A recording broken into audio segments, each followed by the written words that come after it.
हर्ष tutorial classes में आपका बहुत बहुत स्वागत है। जय हिंद दोस्तों, गुरु पूर्णिमा की आपको बहुत बहुत बधाई आप सभी को। और पर्यावरण की जो सीरीज चल रही थी हमारी, उसी में है ना, आप अच्छे कमेंट करना है ना, और लाइक करना वीडियो को, जिससे हमें एक सकारात्मक ऊर्जा मिले और ऐसे ही अच्छी वीडियो हम बनाते रहें। जैसे आप देखेंगे, हमने आपको बताया था पारितंत्र, जो पारिस्थितिकी तंत्र था, उसकी डेफिनेशन वगैरह बताई थी और कहाँ से ये इसका जन्म हुआ इकोसिस्टम का। तो अब देखेंगे फंक्शन ऑफ इकोसिस्टम, पारिस्थितिकी तंत्र के कार्य, कैसे ये कार्य करता है पारितंत्र में, है ना। पारिस्थितिकी तंत्र किस प्रकार से कार्य करता है वो देखेंगे कि इंट्रोडक्शन में आपका जो इसकी भूमिका है इकोसिस्टम की, जो ऊर्जा का प्रवाह है। आपको पता है सूर्य क्या एक ऊर्जा का स्रोत है। सूर्य ऊर्जा का स्रोत के साथ साथ में एक बहुत बड़ी भूमिका निभाता है। तो ये एक बहुत बृहद संकल्पना है इसकी इकोसिस्टम की, जो पारितंत्र को हेल्प करता है। ऊर्जा का प्रवाह इकोसिस्टम में जैविक और अजैविक हैं, जो मटेरियल हैं, जो पदार्थ हैं, जो द्रव्य हैं, एक दिशीय, मतलब एक दिशा में फ्लो होता है। एक दिशा में क्या होता है, प्रभाव होता है किसका, ऊर्जा का। चाहे वो ऊर्जा कैसी भी हो, चाहे वो रासायनिक हो, चाहे वो जैविक हो, चाहे वो आपकी कार्बनिक हो या फिर अकार्बनिक हो। तो ऊर्जा का जो स्थानांतरण होता है वो एक दिशा में होता है इसमें, इकोसिस्टम में। इसका जो वितरण एवं जो संचरण है ना, डिस्ट्रीब्यूशन है इसका ऊर्जा का और पदार्थों में, वो किस प्रकार से होता है वो देखेंगे। सोर्स ऑफ एनर्जी मैंने आपको बताया, जैसे उत्पादक है, उत्पादकता में जैसे वनस्पतियाँ हैं, वो सूर्य से क्या ग्रहण करती हैं, प्रकाश ग्रहण करती हैं। जो उसकी जो विकिरण है, जो किरणें हैं, वहाँ से ऊर्जा प्राप्त करने के बाद में वो साइकिल जो तैयार होती है, उस साइकिल को बोलते हैं बायो जियो केमिकल साइकिल। इसको बोलते हैं जैव भू रासायनिक चक्र। इस जैव भू रासायनिक चक्र में, इसका मतलब है बायो का मतलब इसमें बायोलॉजी का हिस्सा भी शामिल है। ज्योग्राफी का मतलब यहाँ ज्योग्राफी के जो चीज़ें शामिल हैं इसमें। केमिकल मतलब जो रासायनिक रासायनिक क्रिया होगी वो भी इसमें शामिल है। और उस साइकिल को मिला के जब बोलते हैं जैव भू रासायनिक चक्र। इसमें क्या होता है, पदार्थों का, जल चक्र का और गैसीय चक्र, इन तीनों का कंटेंट रहता है, तीनों को शामिल किया जाता है। पदार्थों में आप देखेंगे, पदार्थों का संचरण, चक्रण और पुनर्चक्रण होता है। ऐसे ही जल की भी भूमिका होती है इसमें, बायो जियो केमिकल साइकिल में, और गैसीय चक्र की भी सहायता रहती है। अब देखेंगे कि रासायनिक ऊर्जा, जो सूर्य है, सूर्य से जो ऊर्जा प्राप्त होती है, जो वनस्पतियाँ हैं, पौधे हैं, तो प्राप्त करने के बाद में जो रासायनिक ऊर्जा प्राप्त होती है, तो वहाँ रासायनिक ऊर्जा से ग्लूकोज प्राप्त होता है। मैंने कल भी बताया था आपको, जो वीडियो दी थी उसमें, सौर ऊर्जा से हमें रासायनिक ऊर्जा प्राप्त होती है। रासायनिक ऊर्जा कन्वर्ट करता है ग्लूकोज में। ग्लूकोज में जो वनस्पतियों को मिलता है सूर्य के प्रकाश से, जल के साथ जो मिट्टी है, मिट्टी में पोषक तत्व होते हैं, पोषक तत्व के साथ में आपको जो एनर्जी होती है वो प्रोटीन है ना, कार्बोहाइड्रेट और वसा के रूप में प्राप्त होती है ग्लूकोज से पौधों को। जब उत्पादक होगा, जो उपभोग करने वाले हैं, कंज्यूमर, जो वनस्पति पे डिपेंड रहते हैं, कुछ मांसाहारी होते हैं, कुछ शाकाहारी होते हैं, कुछ सर्वाहारी होते हैं, मैंने कल आपको बताया था। इसी प्रकार से पौधों को, जो वनस्पति हैं, जो उत्पादक हैं, इसका एक बड़ा हिस्सा श्वसन में खर्च हो जाता है, बाकी शेष ऊर्जा बायोमास के रूप में इकट्ठी हो जाती है ना। तो ये अब टर्म निकला बायोमास, आप देख रहे हैं इसको, ये बायोमास टर्म निकला है यहाँ से। बायोमास है क्या चीज़, कहने का मतलब ये है मेरा, जैसे कोई सौर है, सूर्य है, सूर्य से ऊर्जा प्राप्त हो रही है पेड़ों को, ठीक है ना। अब यहाँ जब प्रोसेस हुई सूर्य की किरणों से, तो वहाँ ग्लूकोज मिलेगा। ग्लूकोज प्राप्त में प्रोटीन है, कार्बोहाइड्रेट है, वसा, ये प्राप्त हुआ। जो बाकी का उपभोग किया इसने, उपभोग करने के बाद में वनस्पतियों में जो खर्च होता है ना, ऊर्जा जो खर्च होता है, जो केमिकल साइकिल है, उस केमिकल साइकिल को बात कर रहे हैं, उसका बड़ा हिस्सा एक श्वसन में खर्च हो जाता है। जैसे कोई 100% इसमें एनर्जी ली सूर्य से, क्योंकि 100% लेगा ये, 100% एनर्जी ली, तो 90% एनर्जी इसकी श्वसन में खर्च हो जाती है ना। 10% ही इसमें यूज हो, तो 10% ही बचता है, वो आगे की तरफ ट्रांसफ़र हो जाता है। इस प्रकार से समझें। ऐसे तो बायोमास आप समझ रहे होंगे, जो 10% जो रह जाती है उसको हम बोल रहे हैं बायोमास, है ना। शेष ऊर्जा बायोमास कहलाती है। बायोमास को हम डिफाइन कैसे करते हैं, इसको परिभाषित कैसे करते हैं, पारिस्थितिकी तंत्र में पर यूनिट समय में, है ना, प्रति इकाई समय में एवं प्रति इकाई क्षेत्र में जीवित पदार्थों का जो शुष्क भार है जो प्राप्त होता है उसको हम क्या बोलते हैं, बायोमास बोलते हैं। एक बार और मैं बता रहा हूँ, पारिस्थितिकी तंत्र में प्रति समय में एवं प्रति एरिया में, जैसे ये है, ये एरिया है, इस एरिया में प्रत्येक समय में पर यूनिट टाइम और पर यूनिट एरिया, तो उसको बोल रहे हैं जीवित पदार्थों का जो शुष्क भार प्राप्त होता है उसको हम बायोमास बोलते हैं। इसी बायोमास से जो ऊर्जा एक स्तर से दूसरे स्तर में ट्रांसफ़र होती है, एक स्तर से दूसरे स्तर में जीवों का जो स्थानांतरण होता है, जीवों की जो ऊर्जा है जो स्थानांतरण होती है, रूपांतरित होती है, उसको हम क्या बोलते हैं, फूड चेन या ट्रॉपिक लेवल। इसमें जो एक लेवल से दूसरे लेवल में जब जीवों की ऊर्जा का क्या होता है, स्थानांतरण होता है, तो उसको क्या बोलेंगे हम, ट्रॉपिक लेवल। ट्रॉपिक लेवल का मतलब ये हो गया, मैं आपको समझाऊं,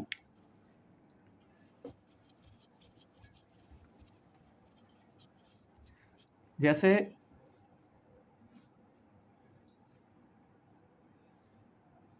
ये है आपका, ये आपके पेड़ हैं,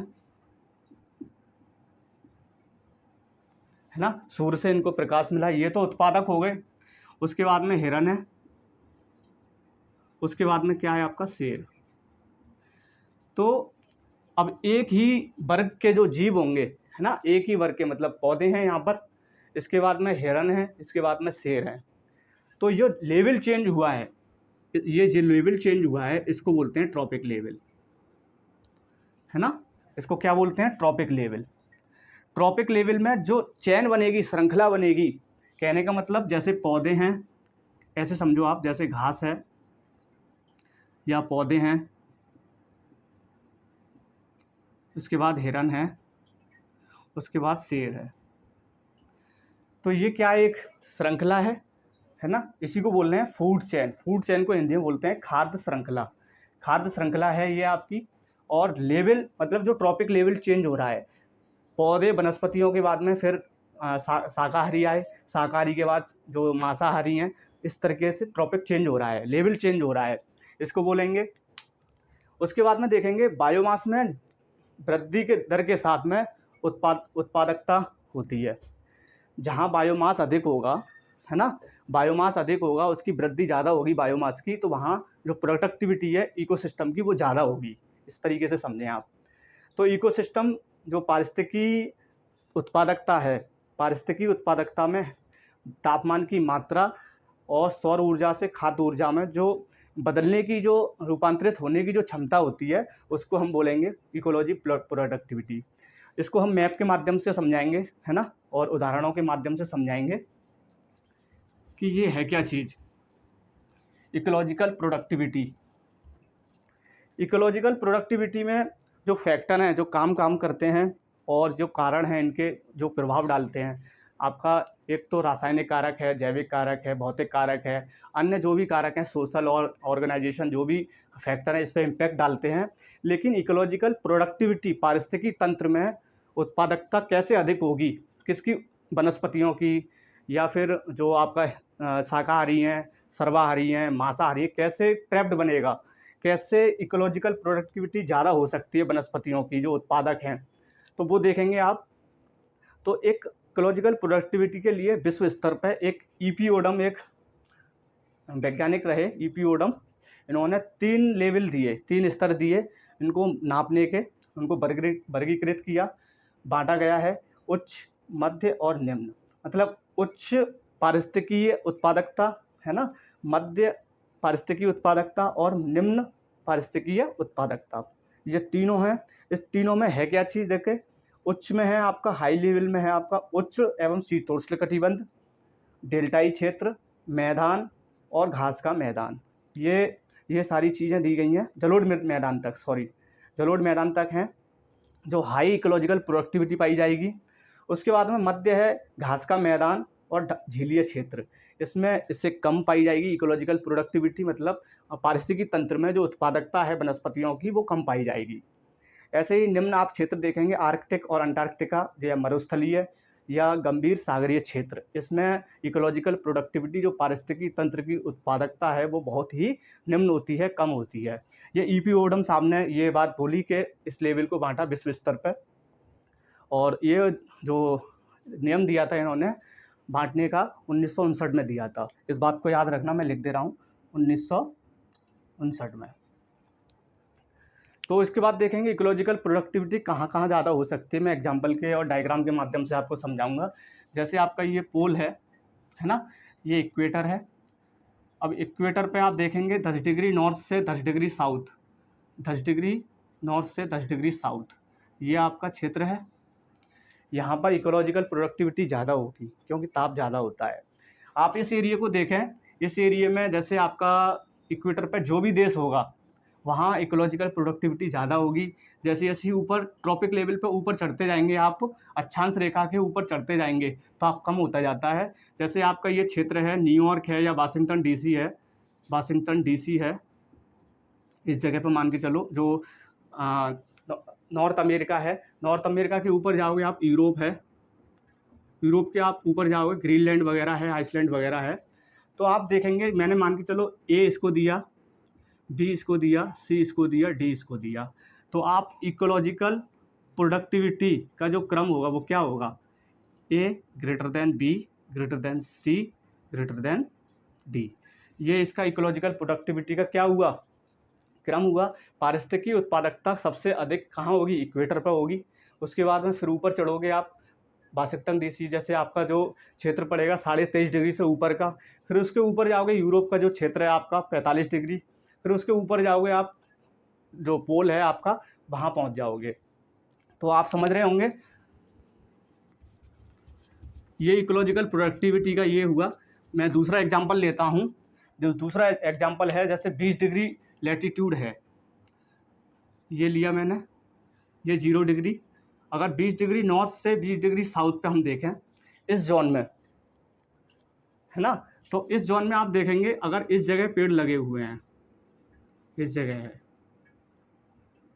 ठीक है। मैं बात कर लूँ इस तरीके से कि यहाँ पर घने वन हैं, ठीक है। यहाँ पर हल्की सी झाड़ियाँ हैं, ठीक है। झाड़ियों के बाद में यहाँ पर आपका घास दिया है और यहाँ पे डेजर्ट एरिया है। मैंने नंबर दे दिया ए बी सी डी। तो आप बताएंगे, अच्छे से समझ पा रहे होंगे, ये तो आपके घने वन हैं, ये आपकी झाड़ियाँ हैं, और ये आपकी घास है, और ये आपका मरुस्थल है। तो आप क्रम बता सकते हैं अच्छे से, इकोलॉजिकल प्रोडक्टिविटी कहाँ कैसे होगी ज़्यादा, जैसे d greater than c greater than b greater than a. तो इकोलॉजिकल प्रोडक्टिविटी का आप क्रम समझ गए, आप समझ पा रहे होंगे घने वन कहाँ होंगे, झाड़ियाँ कहाँ होंगी, घास कहाँ होगी और मरुस्थल कहाँ कम होंगे। तो आप समझ रहे होंगे इकोलॉजिकल प्रोडक्टिविटी का मतलब। ऐसे ही एक और एग्जांपल लेते हैं। एक और एग्जांपल है, जैसे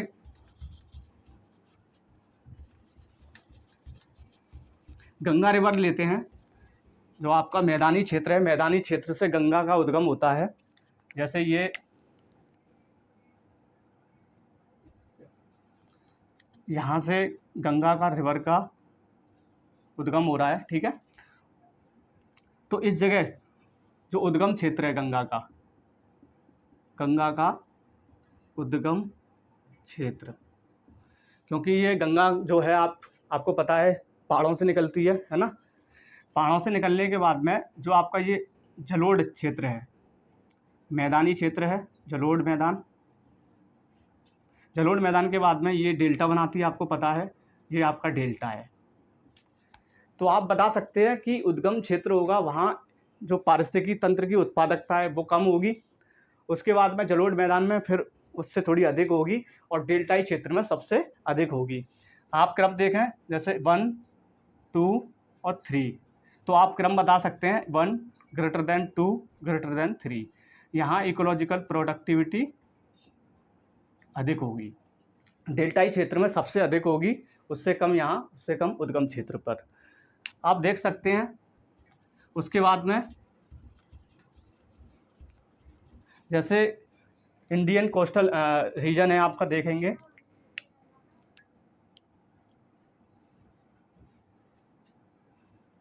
आप, ये देखेंगे रीजन कि आपका ये पश्चिमी तट है और ये पूर्वी तट है। इस पश्चिमी तट में ये तो अपरदन से निर्माण हुआ, इसका अपरदन से निर्माण होता है जो अवसाद आते हैं। तो यहाँ इकोलॉजिकल प्रोडक्टिविटी सबसे अधिक होती है। आपको पता है ये कोस्टल एरिया है, यहाँ जल है, ये जल है, आपको पता है। तो यहाँ कैसा होगा, बीच में कम होगा, जो आपका दक्कन ट्रैप है, दक्कन पठार है, और जो पश्चिमी तट है, पूर्वी तट है, यहाँ इकोलॉजिकल जो पारिस्थितिकी उत्पादकता है सबसे अधिक होगी। इसके बाद में आप देखेंगे जो लेक हैं, झीलें हैं, जैसे आपकी ये झील है, झील में जो किनारा है और ये बीच है, जो लेक में जो प्रोडक्टिविटी होगी, पारिस्थितिकी उत्पादकता सबसे अधिक किनारों पर होती है। ये किनारा है और ये बीच है। तो यहाँ इकोलॉजिकल जो प्रोडक्टिविटी है वो कम होगी और यहाँ अधिक होगी। जो लेक है, ये झील है, ये समझना, ठीक है। एक एग्जांपल ये हुआ इकोलॉजिकल प्रोडक्टिविटी का। अब उसके बाद में आप देखेंगे माउंटेन, हिमालय पर्वत है भारत में, अन्य जगह पे भी आप देख सकते हैं। तो हम भारत का एग्जांपल लेते हैं, है ना।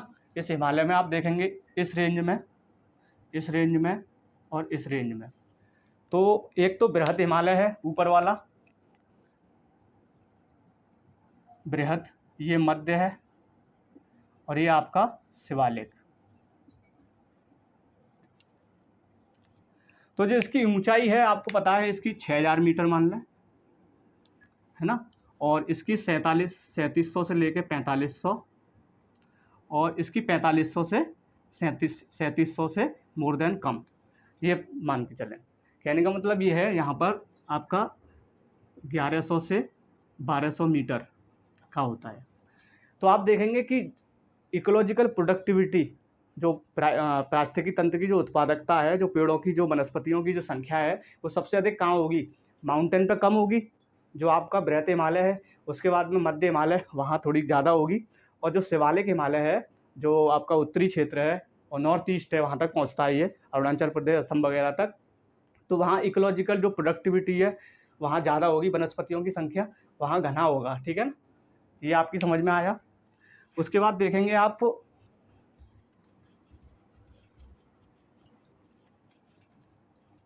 जैसे आप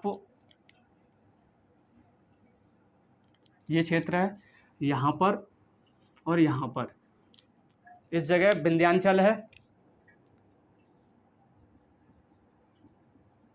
विंध्याचल, और ये सतपुड़ा,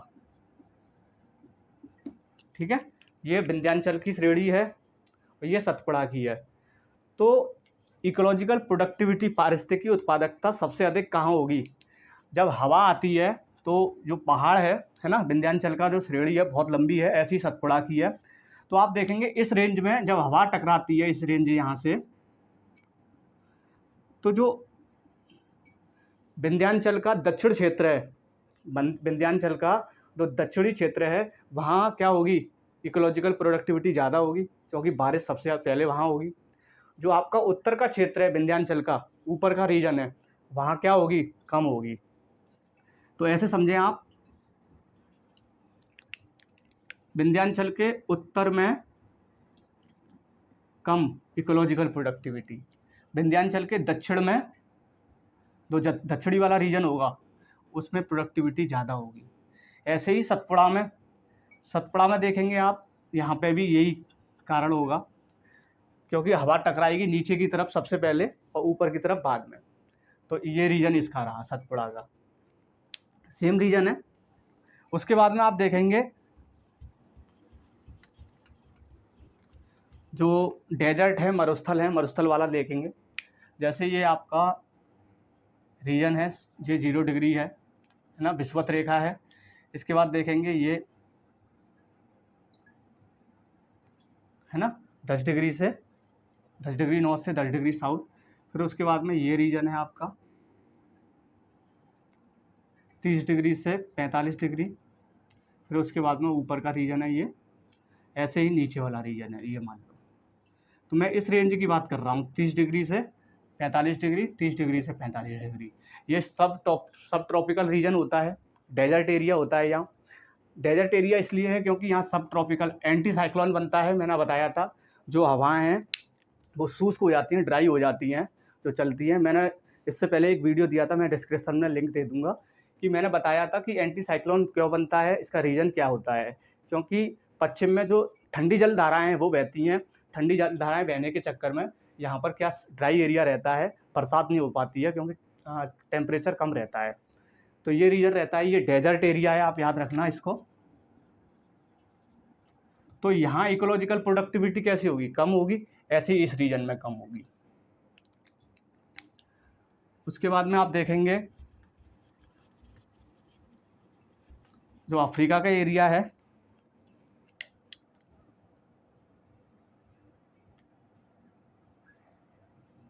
अफ्रीका का एरिया है, तो यहाँ से जो हवाएं जब बहती हैं तो वहाँ जाते जाते नमी ख़त्म हो जाती है उनमें। और इस जगह आपको पता है कालाहारी और यहाँ पर सहारा मरुस्थल पाया जाता है ना। यहाँ पर सहारा, यहाँ पर कालाहारी, ठीक है ना। तो ये मरुस्थल पाए जाते हैं। और जो आपका पूर्वी एरिया है इसका, यहाँ इकोलॉजिकल प्रोडक्टिविटी कैसी होगी, ज़्यादा होगी। जो आपका पूर्वी एरिया है, पूर्वी अफ्रीका है, यहाँ इकोलॉजिकल प्रोडक्टिविटी ज़्यादा होगी, वनस्पतियों की संख्या ज़्यादा होगी, सघन होगी, घना होगा।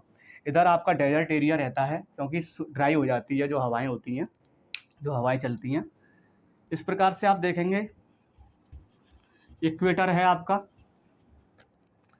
जैसे इक्वेटर है, मैंने पहले ही बताया था इक्वेटर पर कैसा रहता है आपका, इकोलॉजिकल प्रोडक्टिविटी ज़्यादा रहती है, ताप अधिक होता है, वर्षा ज़्यादा होती है, इसलिए यहाँ घने जंगल बन पाए जाते हैं। तो ये एग्जाम्पल रहे आपके किसके, इकोलॉजिकल प्रोडक्टिविटी के। पारिस्थितिकी उत्पादकता कहाँ ज़्यादा होगी, मैंने एग्जाम्पल के माध्यम से आपको समझाया। अब बात करते हैं फूड चेन।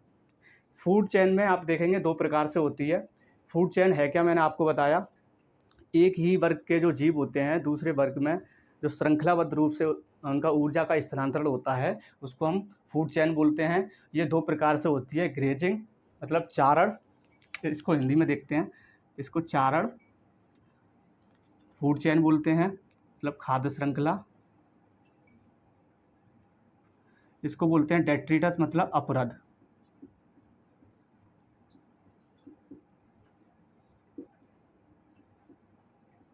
दो प्रकार से होती है, ग्रेजिंग और डेट्रिट। अब इसके एग्जाम्पल देखें, जैसे ग्रेजिंग है, ये आपका लेवल है, ट्रॉपिक लेवल है ना।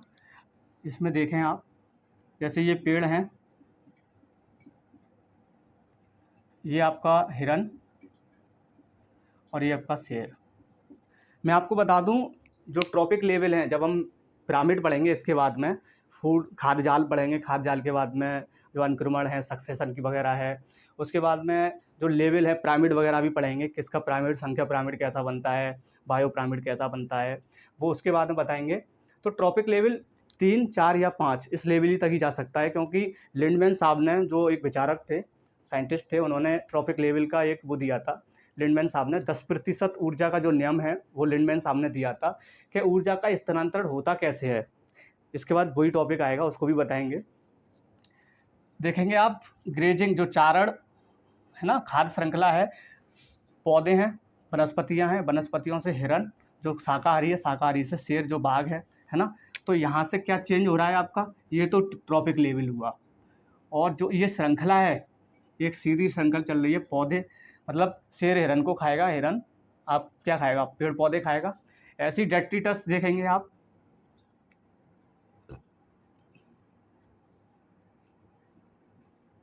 ये आपका सूर्य है, ये आपका पक्षी वगैरह हैं, ये आपका केंचुआ है मान के चलो, ये आपका डेट्रिटस कचरा है, मतलब अपराध है, जो मृत जीव प्राणी और जो वनस्पतियां हैं जो मर जाती हैं उसके बाद में जो डेट्रिटस बनता है, अपराध बनता है, उसको केंचुआ वगैरह खाते हैं, है ना। और ऐसे ही सागरी वायु में देखेंगे आप जो छोटे छोटे कीट पतंग होते हैं जो शैवाल वगैरह को खाते हैं ना, सड़गल जाते हैं, तो ये वो खाते हैं। उसके बाद में केंचुआ, केंचुआ के बाद में पक्षी, पक्षी के बाद में सूर्य। तो इस प्रकार से ये एक दिशीय चलता है, मैंने आपको बताया है, ऐसे चलेगा, ठीक है ना। सूर्य, पक्षी, केंचुआ, अपराध, इस प्रकार से एनर्जी वगैरह लेते हैं। तो ये मैंने आपको डेट्रिटस का बता दिया, ये आपका मैंने ग्रेजिंग का बता दिया, चारण खाद्य श्रृंखला और अपराध खाद्य श्रृंखला, और ट्रॉपिक लेवल भी मैंने आपको समझा दिया है। अगले नेक्स्ट वीडियो हम लेके आएंगे फूड वेब वगैरह और सक्सेशन वगैरह और पिरामिड वगैरह। बहुत बहुत धन्यवाद।